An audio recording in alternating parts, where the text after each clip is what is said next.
Hello, my dear student. Now I am explaining the population interaction. Topic is competition in organisms. है ना? It is a very important topic of the NCERT and ecology. चलिए start करते हैं. Competition में दोनों organisms negative होते हैं. Negative इसलिए होते हैं क्योंकि दोनों एक ही फूड के लिए लड़ रहे होते हैं, एक ही फूड के लिए फाइट करते हैं. तो एक फूड के दो पार्ट हो जाते हैं. एक ही फूड मटेरियल होता है और दोनों उसके लिए फाइट करते हैं, तो दोनों को भरपेट खाना नहीं मिल पाता है. इसलिए दोनों को पूरा फायदा भी नहीं मिल पाता, इसलिए दोनों नेगेटिव हैं. कोई नीट का एग्जाम नहीं है कि एक पास हो गया और एक फेल हो गया. बस उसमें ये होता है कि दोनों एक ही चीज के लिए फाइट करते हैं. मिलता दोनों को है, लेकिन एक को कम मिलेगा, एक को थोड़ा ज्यादा मिलेगा, लेकिन दोनों को पूरा भरपेट नहीं मिलेगा. ठीक. इसको अब आगे एनसीईआरटी के अकॉर्डिंग एक्सप्लेन करते हैं. डार्विन क्या बोलते थे? When Darwin spoke of the struggle of the existence and the survival of the fittest in nature, he was convinced that interspecies competition is potent force in the organic evolution. उनका कहना था कि जो strong होगा वही survival of the fittest में क्या होगा, आगे एग्जिस्ट करेगा, नहीं तो वो एलिमिनेट हो जाएगा. ठीक है. अब उनके हिसाब से अगर चलें तो उन्होंने बोला था इंटर स्पेसिफिक कंपटीशन, यानी दो अलग अलग स्पीसीज के बीच में कंपटीशन काफी टफ होता है. जैसे आप देख रहे हैं टाइगर और बियर, भालू, शेर और भालू के बीच में कंपटीशन हो रहा है. दोनों अलग अलग स्पीसीज के हैं, है ना.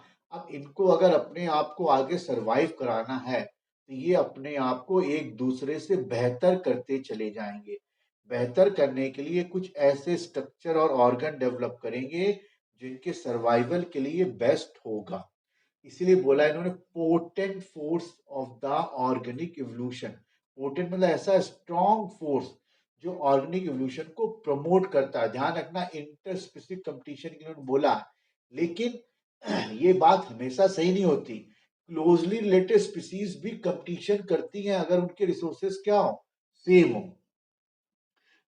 है ना. ये भी बात सही है कि इंट्रा स्पीसीज कंपटीशन भी टफ होता है और इंटर स्पीसीज कंपटीशन भी टफ होता है. इंटर स्पीसीज कंपटीशन कब टफ होता है? जब रिसोर्सेस क्या होंगे, सेम होंगे. तो ये एग्जांपल मैंने आपको बताया, इंटर स्पीसीज कंपटीशन टफ होता है क्योंकि रिसोर्सेस क्या होते हैं, सेम होते हैं. तो वो पोटेंट फोर्स है ऑर्गेनिक एवोल्यूशन का. ठीक है. लेकिन इंट्रा स्पीसीज कंपटीशन भी टफ होता है. अब इसके अलग अलग एग्जाम्पल दिए गए, है ना. पहला एग्जांपल देखते हैं. Totally unrelated species could also compete for the same resources. अब पीछे बियर और लॉयन या टाइगर दोनों कार्निवोर जैसा बिहेव कर रहे थे, है ना. अब यह बोला ये this is not entirely true. ठीक है. Firstly totally unrelated species could also compete for the same resources. अब ये देख रहे हैं, ये फ्लेमिंगो बर्ड है ना, और ये पॉन्ड में फिश है. दोनों फाइटोप्लैंक्टन और जू प्लैंक्टन के लिए कंपटीशन करते हैं. तो दोनों के हैबिटेट अलग है, दोनों स्पीसीज टोटली अलग है. दोनों स्पीसीज क्या टोटली अलग है, लेकिन दोनों के कंपटीशन क्या टफ है. Example in some shallow lake of South American lake, visiting the flamingo and residence fishes compete for their common food, zooplankton. यहाँ पे रिसोर्सेस क्या हो गए, सेम हो गए. रिसोर्सेस सेम हो गए तो कंपटीशन बढ़ गया. यानी वही हो गया, इंटर स्पीसीज कंपटीशन तो है ना, लेकिन टोटली अनरिलेटेड स्पीसीज है. वहां पर कुछ क्लोजली रिलेटिव बोल सकते थे. दोनों मैमल थे, बियर और लॉयन दोनों क्या थे, मैमल थे. यहाँ पे टोटली अनरिलेटेड स्पीसीज है. अभी ध्यान रखिएगा, शालो साउथ अमेरिकन लेक है जहां पर जू प्लैंक्टन के लिए फ्लेमिंगो बर्ड्स और फिश दोनों compete कर रहे हैं. दोनों जू प्लैंक्टन को खाने की कोशिश करेंगे. ऐसे अगला एग्जांपल आते हैं. गाउस ने क्या बताया था? गाउस का कंपटीशन एक्सक्लूजन प्रिंसिपल था कि बोलता that two closely related species compete for the same resources can not exist indefinitely and the completely inferior one will be eventually eliminated. अब ये बोलता था गॉस की अगर रिसोर्सेज लिमिटेड हैं तो उनमें दो डिफरेंट स्पीसीज हैं, तो उनमें से एक सरवाइव करेगी, एक डाई कर जाएगी. उन्होंने क्या करा था, पैरामीसियम और लिया और पैरामीशियम कॉर्डेटम को अलग अलग कल्चर मीडियम में ग्रो करा। तो दोनों की ग्रोथ अच्छी हुई है, देखिए ग्राफ में ग्रोथ अच्छी दिख रही है इसमें भी और इसमें।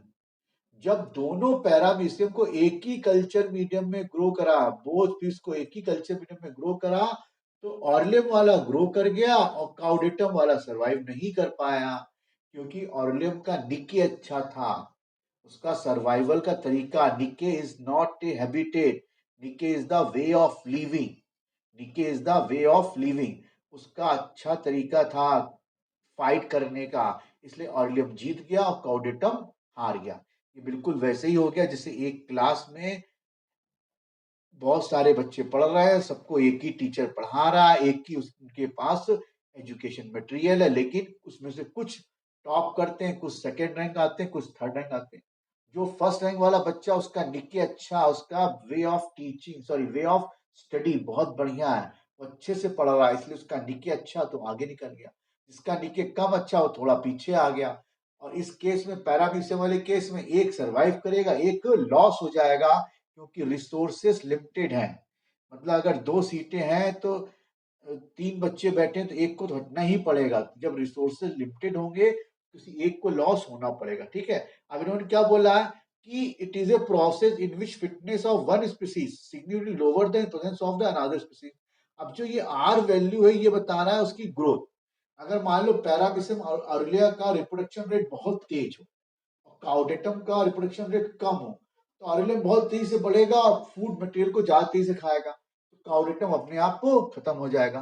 तो आर वैल्यू जो होती है, उसकी इंट्रिंसिक ग्रोथ रेट भी कहीं ना कहीं उसको कंपटीशन में हेल्पफुल करती है, चाहे रिसोर्सेज लिमिटेड हो चाहे अनलिमिटेड हो। अनलिमिटेड के भी एग्जांपल दिए, उन्होंने बोला ये लिमिटेड वाली बात हमेशा सही नहीं होती। गाउस का ये प्रिंसिपल सही तो है कि एक सरवाइव करेगा, एक डाई करेगा, लेकिन रिसोर्सेज लिमिटेड होने चाहिए, है ना। अनलिमिटेड रिसोर्सेज में अलग सिस्टम हो जाएगा। Resources need not to be limited for competition to occur in interference competition. The feeding efficiency of one species might be reduced due to interfering and inevitable presence of other species, even if resources are abundant. अब यहाँ बोल रहा resources बहुत ज्यादा है। अब इन्होंने टार्टोइस का एग्जांपल ले लिया, गैलापागोस आइलैंड, वो एक्सटिंक्ट कर गए एक डिकेड बाद, क्योंकि goat were introduced on the island due to the greater browsing efficiency. अब जो गैलापागोस आइलैंड था, वहां पे रिसोर्सेज अनलिमिटेड थे, लेकिन गोट्स के नंबर तेजी से बढ़े, उनकी चरने की क्षमता बहुत ज्यादा तेज थी, तो उन्हें बहुत तेजी से ग्रीन पार्ट को खत्म कर दिया, तो टॉर्टॉइस के लिए वहां खाना नहीं बचा, इसलिए टॉर्टॉइस वहां पे सरवाइव वो नहीं कर पाए। तो गाउस का जो कंसेप्ट था वो लिमिटेड रिसोर्सेस, अगर लिमिटेड रिसोर्सेस है तो एक सरवाइव करेगा और एक डाई कर जाएगा, but it is not A entirely true. Unlimited resources में अगर एक का निके बहुत बेस्ट है, गोट का निके बहुत बेस्ट है, तो गोट आगे बढ़ जाएंगे और टॉर्टॉइस क्या हो जाएंगे, एक्सटिंक्ट हो जाएंगे।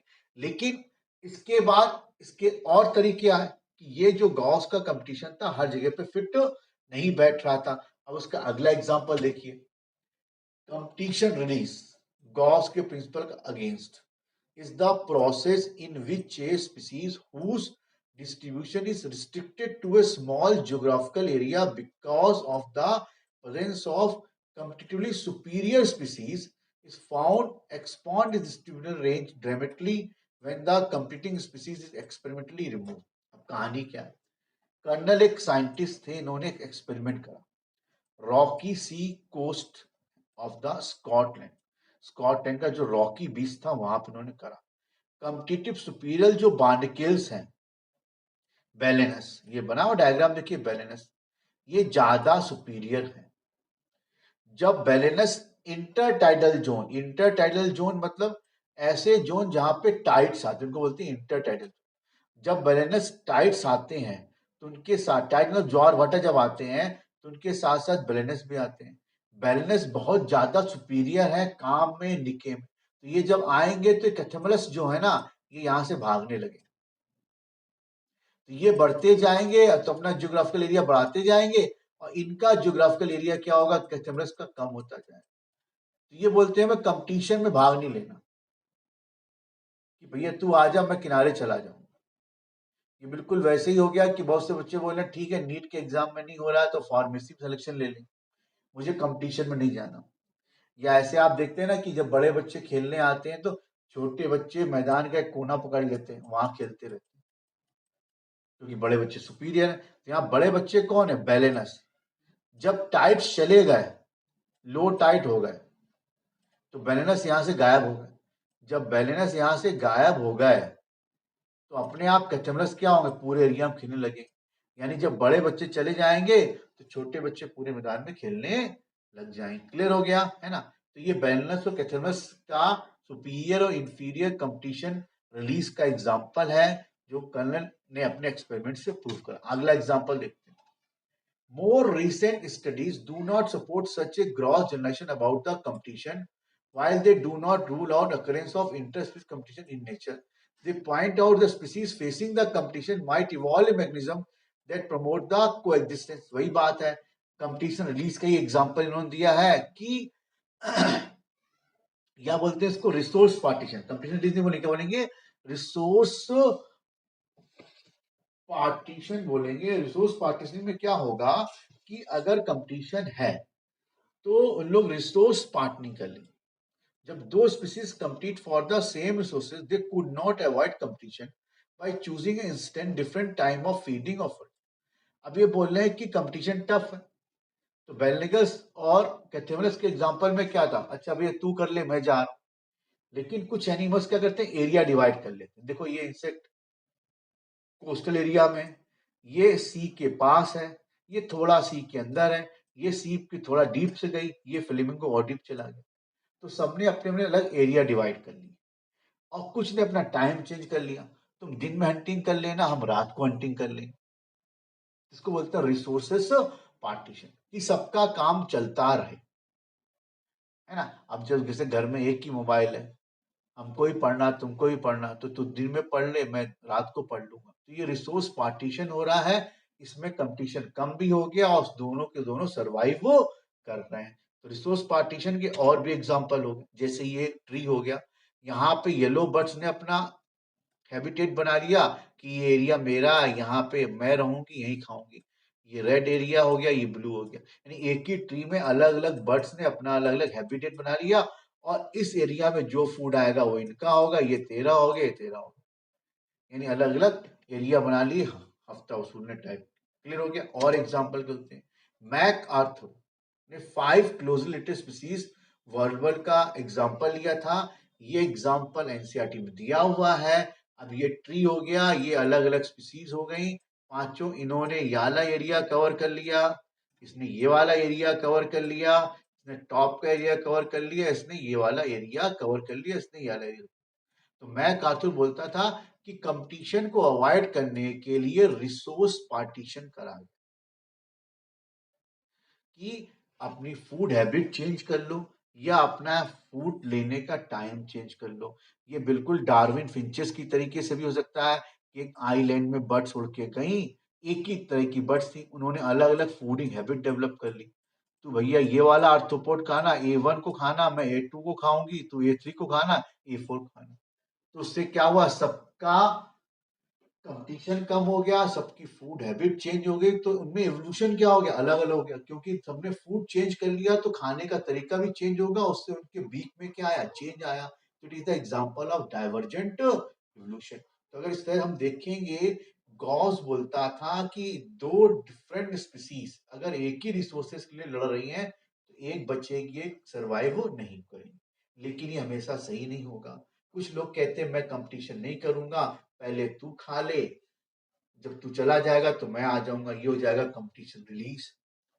और अगला बोलता ठीक है, एरिया डिवाइड कर लेते हैं, तू ऊपर वाला पार्ट से हंटिंग करना प्लांट के, मैं बीच वाले पार्ट हंटिंग करूंगा, है ना? तो ये हो जाएगा रिसोर्सेस पार्टीशन, है ना? रिसोर्सेस लिमिटेड होंगे तो वास्तव में एक का नंबर कम होगा और दूसरा सरवाइव कर जाएगा। इसमें इंट्रिंसिक ग्रोथ रेट मतलब रिप्रोडक्शन रेट भी बहुत इंपॉर्टेंट रोल निभाएगा। ठीक है? दूसरा डीके का स्ट्रांग होना भी बहुत जरूरी है। इस प्रकार से आपका ये completion in organisms topic complete हुआ। लाइक करें और फीडबैक दें। Okay bye.